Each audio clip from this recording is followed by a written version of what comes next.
আসসালামু আলাইকুম দর্শক শ্রোতা। বঙ্গোপসাগরে সৃষ্টি হয়েছে লঘুচাপ, ঘনীভূত হওয়ার আভাস। দেখুন বিস্তারিত। দক্ষিণ পশ্চিম বঙ্গোপসাগর ও তৎসংলগ্ন এলাকায় একটি লঘুচাপ সৃষ্টি হয়েছে। এই লঘুচাপ আরও ঘনীভূত হতে পারে বলে আভাস দিয়েছে আবহাওয়া অফিস। প্রিয় দর্শক, আমার এই ভিডিওটি যদি আপনার ভালো লেগে থাকে তাহলে লাইক, কমেন্ট ও শেয়ার করতে ভুলবেন না। আর সবার আগে এমন সব গুরুত্বপূর্ণ ভিডিও পেতে চাইলে আমার চ্যানেলটি অবশ্যই সাবস্ক্রাইব করে বেল আইকনটি বাজিয়ে রাখুন। ধন্যবাদ।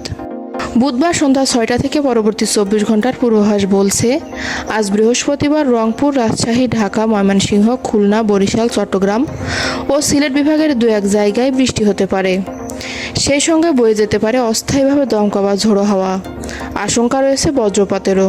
তাপপ্রবাহ নিয়ে আবহাওয়া অফিস জানিয়েছে, আজ মাদারীপুর, গোপালগঞ্জ, সিলেট, চট্টগ্রাম, রাঙামাটি, চাঁদপুর, নোয়াখালী, ফেনী, বান্দরবান, খুলনা, মংলা, সাতক্ষীরা, চুয়াডাঙ্গা, খেপুপাড়া ও ভোলা জেলার উপর দিয়ে মৃদু তাপপ্রবাহ বয়ে যাচ্ছে। এই তাপপ্রবাহ অব্যাহত থাকতে পারে।